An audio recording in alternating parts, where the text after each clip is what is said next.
Halo para petualang, di video saya kali ini kita akan membahas tentang hak budget. Apakah Undang-Undang Nomor 2 Tahun 2020 tentang kebijakan keuangan negara dan stabilitas sistem keuangan untuk penanganan pandemi COVID-19 merampas hak budget dari rakyat? Mari kita perbincangkan hal tersebut.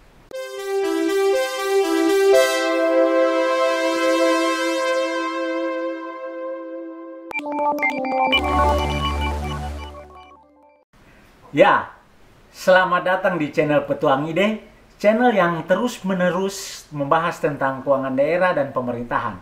Channel ini diperuntukkan untuk kamu yang punya perhatian terhadap keuangan daerah dan pemerintahan, sekaligus ajang tukar pikiran tentang kebijakan-kebijakan di bidang keuangan daerah dan pemerintahan. Mari kita mulai. Di tengah konsentrasi dunia terfokus pada penanganan pandemi COVID-19, kita dikejutkan dengan pengajuan judicial review terhadap Undang-Undang Nomor 2 Tahun 2020. Ada apa dengan payung hukum penanganan pandemi COVID-19 ini? Untuk mendalami Undang-Undang Nomor 2 Tahun 2020 ini, logika berpikir pemerintah kira-kira begini. Pandemi COVID-19 yang sedang melanda dunia ketika saya membuat video ini mengganggu aktivitas ekonomi dan membawa implikasi besar bagi perekonomian negara-negara di seluruh dunia, termasuk Indonesia tentunya. Pertumbuhan ekonomi global diperkirakan akan menurun dari 3% menjadi 1,5% atau lebih rendah dari itu.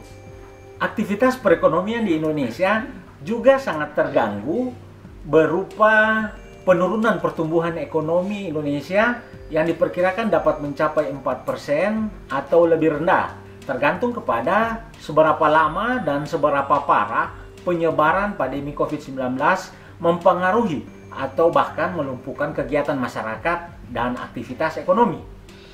Terganggunya aktivitas ekonomi akan berimplikasi kepada perubahan dalam postur APBN tahun anggaran 2020 ini, baik sisi pendapatan negara, sisi belanja negara, maupun sisi pembiayaan. Respon kebijakan keuangan negara dan fiskal dibutuhkan untuk menghadapi resiko pandemi COVID-19, antara lain berupa peningkatan belanja untuk mitigasi risiko kesehatan, melindungi masyarakat, dan menjaga aktivitas usaha. Tekanan pada sektor keuangan akan mempengaruhi APBN tahun anggaran 2020, terutama sisi pembiayaan. Belajar dari sejarah yang lalu, ketika para petinggi negeri mau menyelamatkan ekonomi Indonesia dari ancaman krisis ekonomi dengan menyelamatkan Bank Senturi di bailout yang dilakukan oleh Komite Stabilitas Sistem Keuangan KSSK saat itu, mereka berpendapat bahwa apabila Bank Senturi gagal bayar, maka akan berdampak sistemik. Setelah Indonesia kemudian terhindar dari krisis bailout terhadap Bank Senturi, apa yang terjadi? Menjadi persoalan hukum. Hero to zero. Kemungkinan belajar dari hal itulah, maka pemerintah mengeluarkan kebijakan extraordinary dalam Undang-Undang Nomor 2 Tahun 2020 ini, agar supaya ada kepercayaan diri pemerintah dalam bertindak dan ada kecepatan bertindak. Tapi ada banyak hal yang mengundang perdebatan dari Undang-Undang Penanganan Pandemi COVID-19 ini. Di antaranya imunitas dalam pengelolaan, di mana segala biaya penanganan pandemi COVID-19 itu tidak bisa dipidana dan tidak dilibatkannya DPR maupun DPRD dalam menentukan besaran anggaran penanganan pandemi COVID-19. Di mana hak budget jika tidak melibatkan DPR-DPRD? Coba kita ulas. Hak budget adalah hak untuk mengetahui sumber dan peruntukan anggaran negara atau anggaran daerah. Hak budget hanya dikenal di negara yang menjalankan pemerintahannya secara demokratis. Jejak-jejak pertama dari munculnya hak budget adalah dari tahun 1733, di mana Menteri Keuangan Inggris waktu itu, yakni Robert Walpole, sering membawa tas kulit pinggang yang isinya mengenai catatan-catatan anggaran negara. Kemudian orang-orang waktu itu selalu ingin mengetahui apa yang ada di tas kulit pinggang tersebut, catatan-catatan apa yang ada di situ. Tas kulit tersebut dinamakan budget. Maka mulailah penggunaan istilah budget yang merujuk kepada anggaran di seluruh dunia. Seiring pertumbuhan demokrasi di negara-negara, maka hak rakyat untuk mengetahui anggaran itu kemudian diwakilkan kepada sejumlah anggota legislatif yang dipilih secara demokratis dalam pemilu.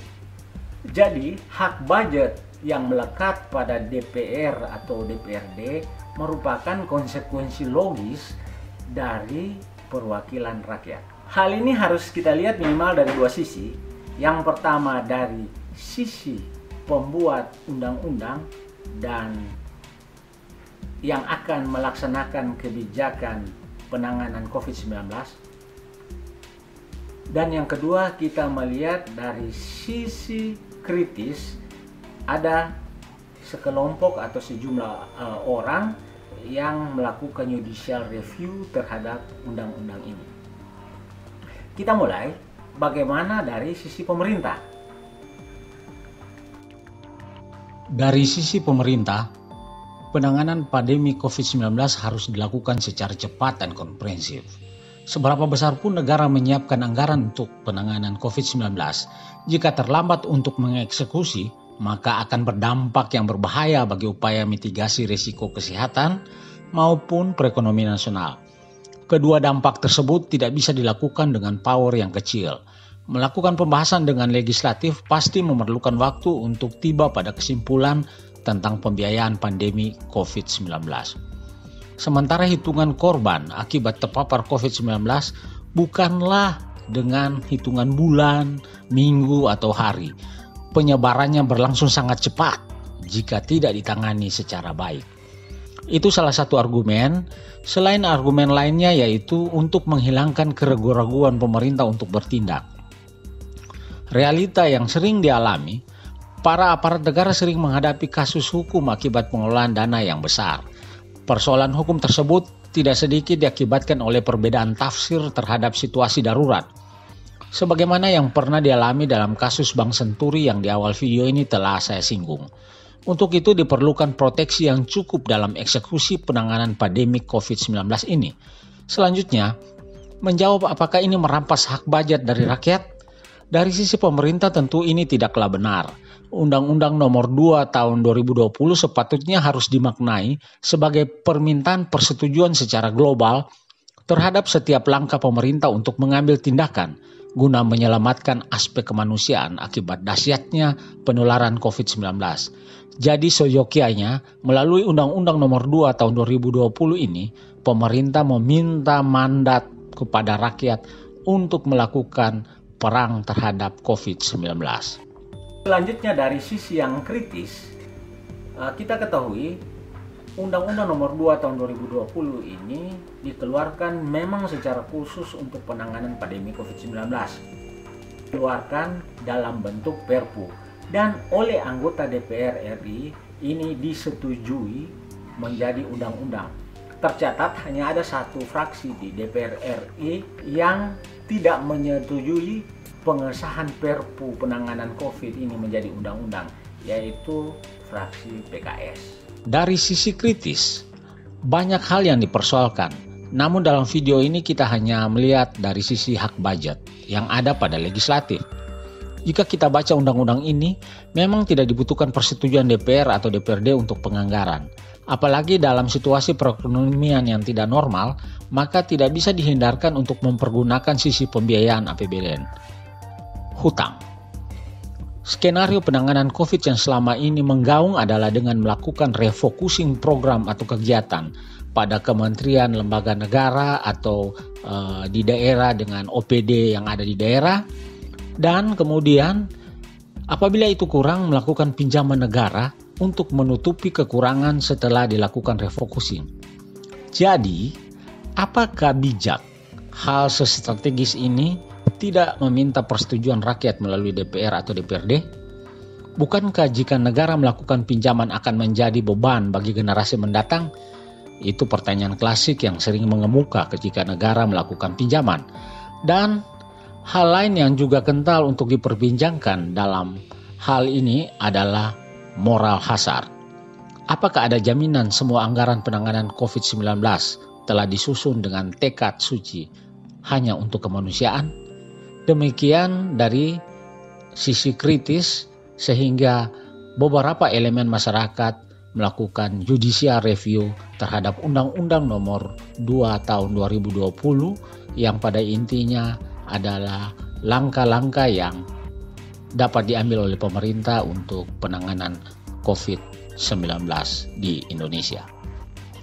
Oke, kita telah membahas dari kedua sisi tentang pertanyaan di awal video ini, apakah Undang-Undang Nomor 2 ini merampas hak budget dari rakyat? Mari kita menjadi juri atas semua argumen-argumen yang disampaikan tadi, tentunya dengan menggunakan logika berpikir yang demikian. Video ini dibuat dan tentu kita akan ketemu dalam video-video selanjutnya. Mari kita ambil manfaat dari video ini dan kita akan ketemu dalam video-video selanjutnya. Seperti biasa, salam penutup kita.